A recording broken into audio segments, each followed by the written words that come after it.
This week on Personally Speaking, our guest is Ryan O'Quinn, wonderful producer and actor. Stay with us, please.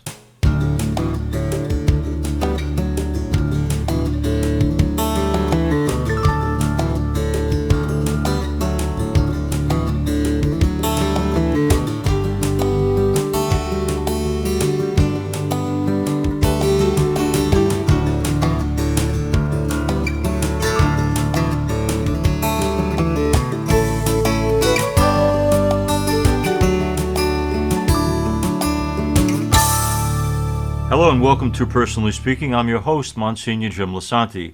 An actor, producer, author, and comedian, Ryan O'Quinn joins me now. Ryan is the founder of Damascus Road Productions, an entertainment and production company that focuses on family and faith content.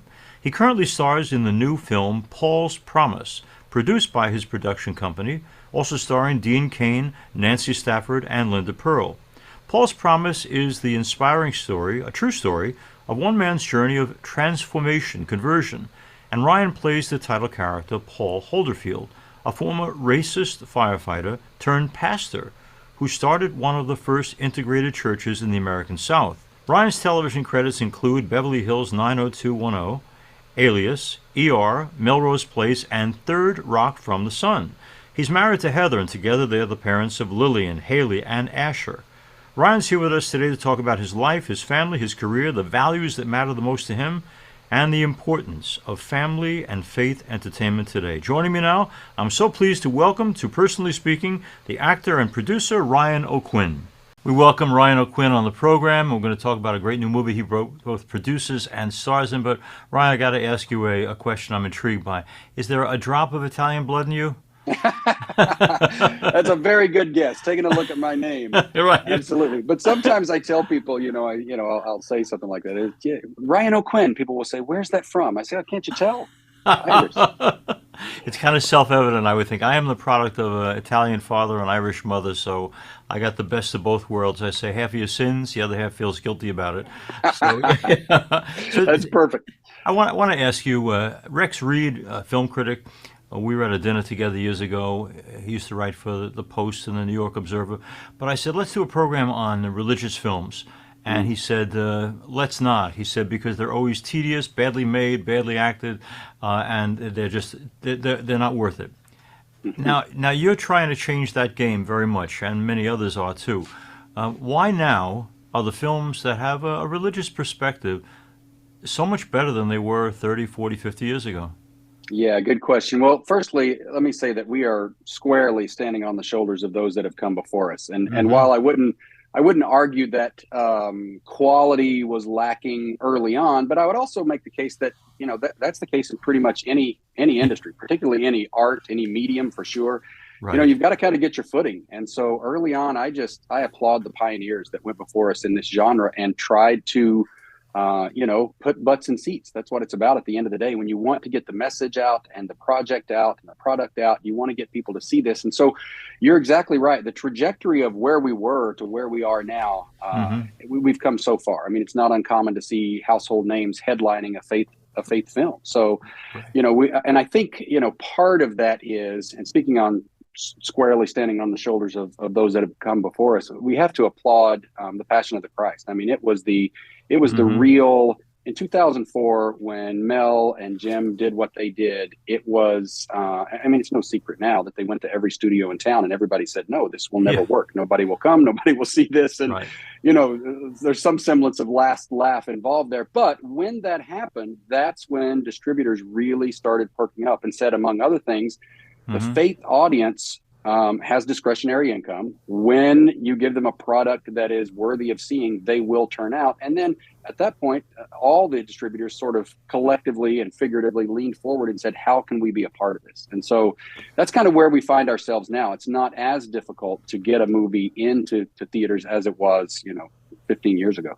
Okay, Ryan O'Quinn is our guest. Ryan, let me ask you, though. I often worry with films like Paul's Promise, are we going to be preaching to the choir again? How do you manage to get out to a wider audience With a program like this, I've always made a point of saying I'm not just going to have believers on. I want to have agnostics and atheists because I want to expand our whole consciousness of discussion about the reality of believing. We had that wonderful actor Ed Asner on a couple of years ago, and he identifies as a Jewish atheist. And I said to him, as a 90-year-old, are you still a Jewish atheist? And he said, well, I'm still Jewish, but as I get closer to the end of my life, I'm hoping you people are right, And I would hope that films like yours would be able to touch on people who say, I don't really believe in anything, but I'm open to being persuaded. How do you reach them? Well, one of the boons that we have with Paul's Promise in particular is the fact that it's a true story. Yeah, it's a real true story. I think when you have elements in a feature that's a biopic, and I'm thinking of recent past examples like I Can Only Imagine and I Still Believe. It's real stories, true stories about people. I mean, you go a little bit wider and look at The Blind Side. That is arguably a faith-based movie, but it's a true story. So I would suggest, and with this movie in particular, there is some semblance of knowing who's going to be in the audience because we have some semblance of a built-in quote church audience that we are pretty sure will show up. But there's also this element of the true story aspect. And when you think about the marketing of feature films, I often say your shotgun scatter of a marketing demographic gets so much broader when it's a true story, because you and I can argue with people about our faith. We can argue about what's real and what's not, but you can't argue with someone's true story. Right, you can't argue with somebody's real life. So in this case, it was a real life true story of someone who made a complete 180 in his own personal life, and it was all because of his faith, and that made all the difference. Okay, now let's talk a little bit about Paul, who had this 180 conversion. In some ways, I also think the film should be very popular in that it addresses Paul's earlier experience of being someone you'd have to call inclined toward racism. But I mention that because we're certainly, as a country, still debating, still divided, still set one against another. Where were you coming from, Ryan, in terms of your understanding of racism? Did you ever know it growing up? Did you ever see it? Did you ever identify it in yourself? Where have you been in terms of this great American divide of white against black, unfortunately? Yep. Well, I think we are in the zeitgeist right now of the discussion and of the conversation, which is another reason that I think the movie is timely. The movie is set in 1967, and in some ways we've come a long way, and in many other ways we're exactly where we are 50 plus years ago. I'm reminded of a Time magazine article. I think Time republished a magazine article from the mid 60s when we were in the midst of all of the unrest in this country in the summer of 2020. And it was just an interesting take on an African-American man running down the street. Ironically, he had a covering over his face, had a mask over his face, not unlike we all did, during that time, and was being chased by police down the street. And it was exactly whatever it was, 45, 50 years later, they republished the same Time magazine article. So when you look at something like that, you think, man, the discussion has to continue right now. In answer to your question, I grew up, not unlike Paul, I grew up in the American South. So I grew up in Virginia, in the southwest corner of Virginia, right on the Virginia-Tennessee border. And Paul Holderfield, who the movie is about, by his own admission, was a bigot. He would often say a bigot. If you pressed him on it, he occasionally used the word racist. He was by his own admission and in his own words, a ne'er-do-well. The interesting piece about his life, one of the interesting highlights, was that he had a black best friend growing up. So in his childhood, he and his best friend Jimmy were both sons of sharecroppers outside of Little Rock, Arkansas. And so they grew up both poor, both only knowing that this is my best friend, really just somewhat colorblind in terms of, the outside world looking at these two guys, in middle school hanging out together. And then again, both of them after the fact said other people got involved. Other people spoke into this. And Paul, again, by his own admission, fell into the wrong crowd, was influenced by those around him. And then in the 1960s, it was unheard of to be seen with a black man, if you were white in the American South in some settings. And we know the sordid history that we have in this country. But Paul had a complete 180 thanks to a praying mother, hence the title of the movie, Paul's Promise. He promised his mother on what essentially was her deathbed that he would look into this faith thing. He would, as a favor to her, look into this Jesus thing and just take a look at it. And there's a little bit of the rest is history there in that it completely turned his life around. And among other things, he said, I've examined the Bible. Racism is not innate. It is not biblical. And he started what is one of the first, integrated churches in the American South, and still going strong today.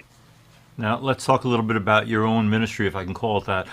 Sure. Ryan goes to college, William and Mary, and he's majoring in both government and the arts. Two wildly different in some ways. Somewhere along the line, you discerned, Ryan, that you could have a more powerful influence on the whole world by working through the arts. What went into the discernment to say, I could go into government, I could make a difference there, but I think I'll take the chance, and it's a risky chance, of going into the arts? Yeah. Well, firstly, I double majored in theater and government, partly to appease my parents and partly to appease myself. We had no ties to the entertainment industry whatsoever, and I was squarely set on the path to become a lawyer. That's just what I planned to do early on, and what I thought I was going to do, and what my parents assumed that I was going to do. So I was on that government track.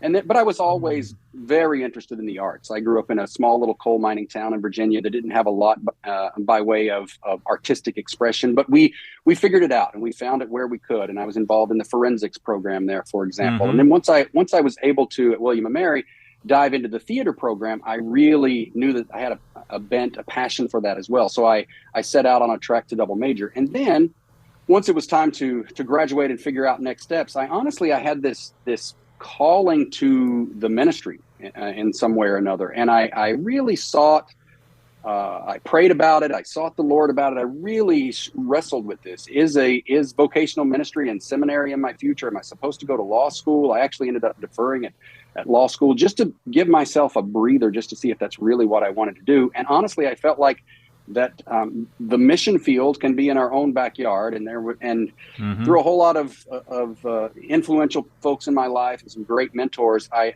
chose the path of entertainment and loaded up and moved 3,000 miles away from everything that was familiar to me. And I ended up here in LA, where I am now. And arguably, I would say that 30 miles, a 30-mile radius from where I'm sitting right now, so goes the world, for better or worse. And oftentimes that's for worse. But with our company at Damascus Road, we attempt to greenlight projects that at the very least, will have people at the end of the film or television show say, "Oh, I never thought of it that way," or we'll look up and say, "Man, there's something bigger than I am. There's something more powerful than me." So while we don't always have an overtly evangelical message in all of our films, we will at the very least have a modicum of what I often say, truth with a capital T. So after one of our films, people will go, "Wow." Hopefully, when the lights come up and people are sweeping popcorn and mouths are agape, somebody will be sitting there going, I didn't think of it that way. So that's a long-winded answer to your question by saying I still feel like, and thanks for saying that what we do, despite the fact that we're in the heart of Hollywood, is a ministry, and that's exactly the way we view our company. One of the co-stars with Ryan is Dean Cain, who in most people's minds became popular through the Superman series. But when a mainstream actor like him or Mark Wahlberg decides to go into what some would call films of a religious perspective, I'm just wondering, do they in any way marginalize themselves? Do they take a risk in doing that so that Hollywood will say, well, they're just kind of religious fanatics, we don't have to take them seriously? Or has Hollywood, as you said earlier, decided that you can go back and forth between mainstream and religious films and still have credibility?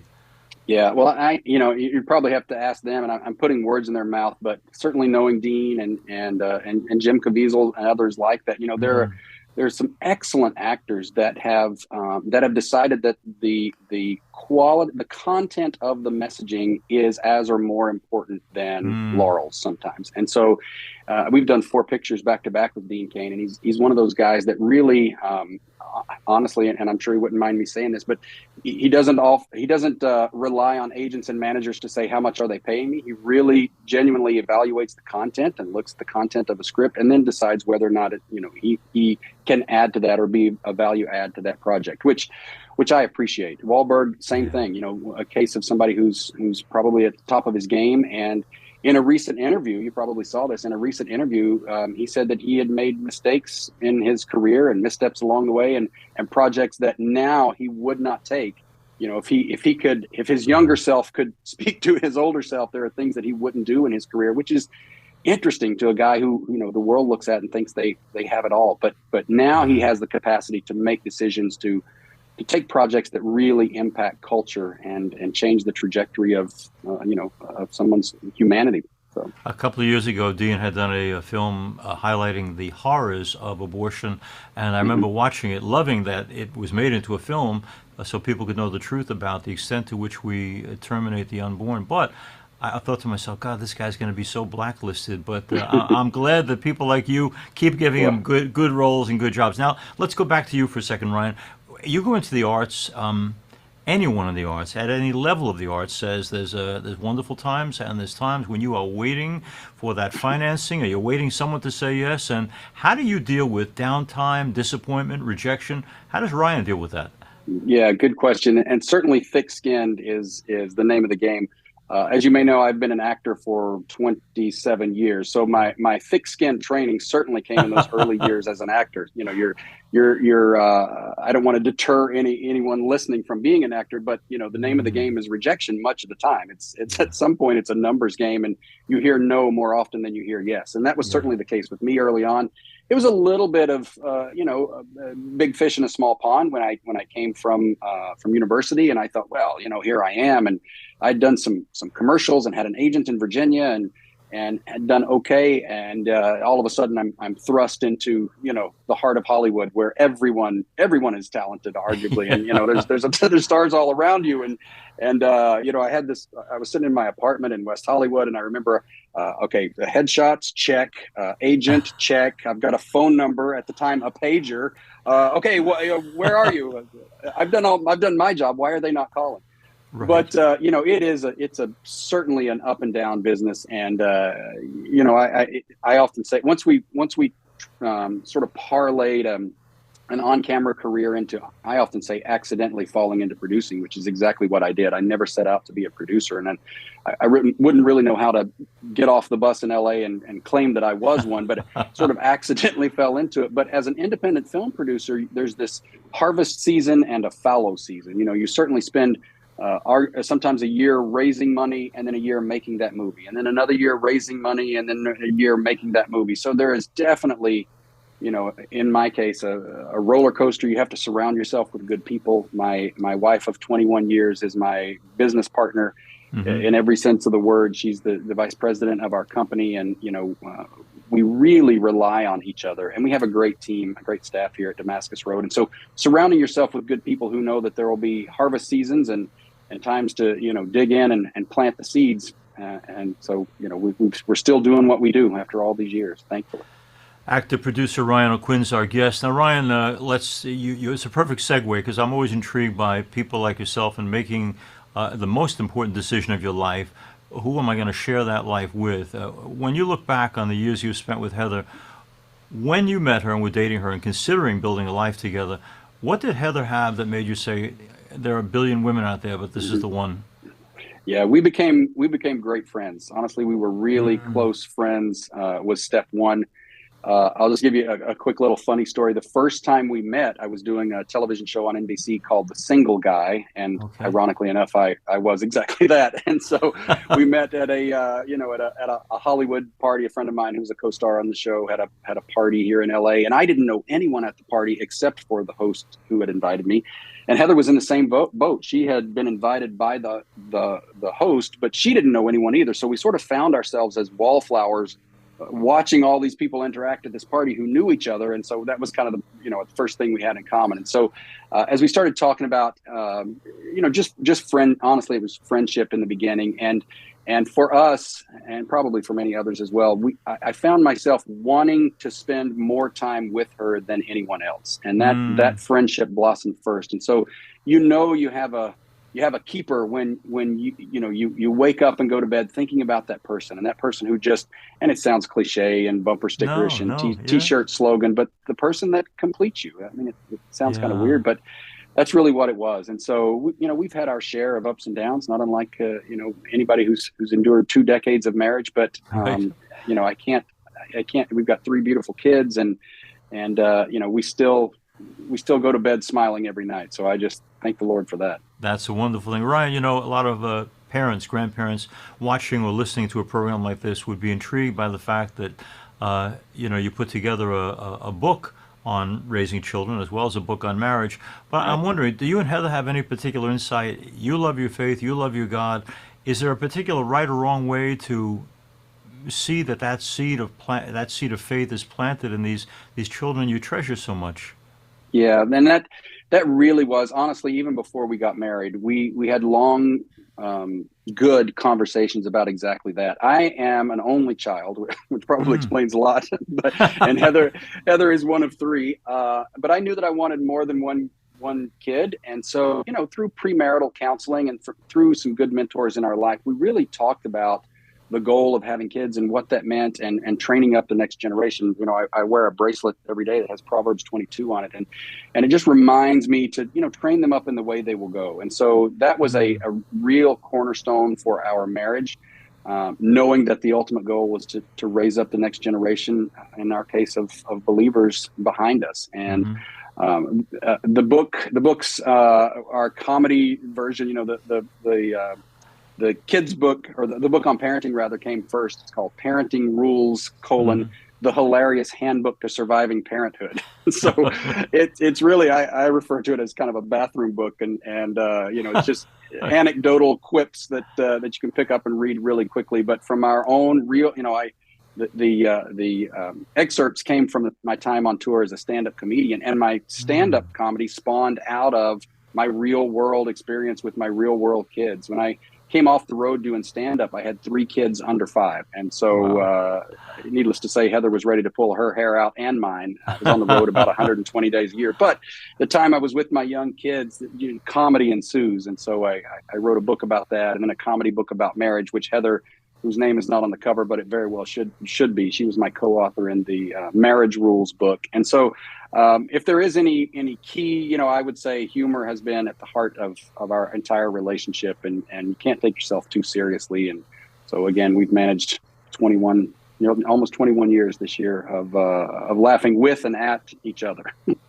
Sense of humor. Now I want to focus on that for a second. Jonathan Rumi, who plays Jesus in The Chosen, was talking about visiting a church in Texas where he found the complete absence of joy, that they were very devout, but no sense of being aware of the greatness of the fact that he died for us and he rose and was saved and all that good stuff. And he wondered why Christians sometimes are known by a seriousness of purpose, but not by joy, not by humor. So I'm intrigued then. Ryan, how did you come to see I can be both believer and laugh? Yeah. Well, Jesus is the author of joy, and that's biblical. First, let me say that Jonathan is a great actor. I had a chance to spend time with him recently on a movie called Jesus Revolution, which I highly recommend, that Lionsgate and the Irwin brothers are doing. He plays Lonnie Frisbee in the Calvary Chapel movement. Anyway, the film comes out in February. You won't want to miss that, in addition to seeing him, of course, on The Chosen regularly. But I will quote a friend of mine, comedian Ken Davis, who I may butcher the quote, but he's a Christian comedian, and he says something along the lines of, the Lord has done it. He's already died for all of us. This is a joyful moment. Hey, church, tell your face. The premise being that sometimes, again, that moment that Jonathan's probably referring to, where, there's a bit of sometimes a sour or a dour or a somber movement in the church. And it's tell your face, comma, church with a capital C. It's okay. I've read the end of the book. I know how it ends. And so, for my own life and faith, certainly humor has been a huge part of that. And sometimes I occasionally, with my friends, we will find excerpts from the Bible that just make us laugh out loud. I mean, it's, again, a bit of a cliche slogan to say all the answers are in there. Everything is found in there, but it's true. The answer, the reality is it's true.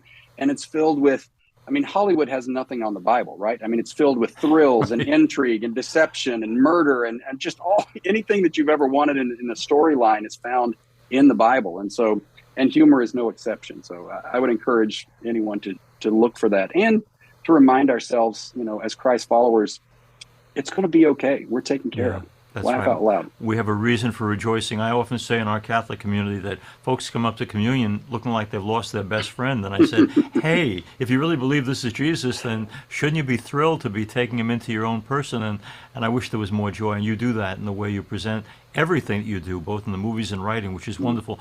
Ryan O'Quinn has been our guest. Ryan, in the closing moments, I want to ask you, for folks listening to a show like this who say, this Paul's Promise sounds like something, especially because it's a real-life story, that I might want to know more about. How do folks get to see your film? Yes, thank you. The easiest way is to go to paulspromisemovie.com.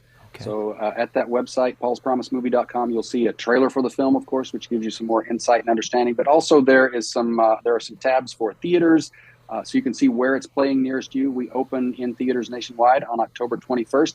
Okay. And if there's a theater or a zip code where the movie is not playing near you, there's a demand tab. It's exactly what it sounds like. Okay. You can click that button, pop in your zip code, and we'll try our best to get the movie in a theater near where you are. But I'm so proud of this film, and I think that, as I mentioned earlier, the zeitgeist is now. I think more than ever, America needs to examine where we are, where we've been, and take a look at how one man's life, this man stood up to the injustice of the time and said, not on my watch. And I think that we have the capacity to do the same thing even today. I want to thank Ryan O'Quinn for being with us. You know, in some ways, as I listen to you, Ryan, it's reminding me of the myth of Sisyphus, that to get a film produced and well put together that says something important is an uphill battle, and that ball keeps rolling back over you time and time again. But you're such a person of hope and confidence and trust that the message has to be heard, that you don't give up. And that tenacity, that dedication is really inspiring. Thank you so much, Ryan, for all you do. Well, thank you. I appreciate that. And let me just say thank you for all that you do, and thanks for having me on the show. I'm a big fan, and I appreciate you helping us get the word out. Thank you. Thank you. As we end today's program, I want to thank you all for being with us. If you need to reach me, you can write me at personallyspeakingpodcast@gmail.com. You can also go to this show or past episodes by going on YouTube and searching under Personally Speaking with Msgr Jim Lisante, where you'll be able to watch shows as well. And please don't forget to click like and subscribe. Personally Speaking is also on Facebook at Personally Speaking with Msgr Jim Lisante. We're also now on Instagram at Personally Speaking Podcast. Please share and let others know about Personally Speaking. I'm privileged to serve as host and executive producer, Personally Speaking. Our producer is Lisa Jandovitz. Thanks so much for joining us. We'll be with you again next time on Personally Speaking.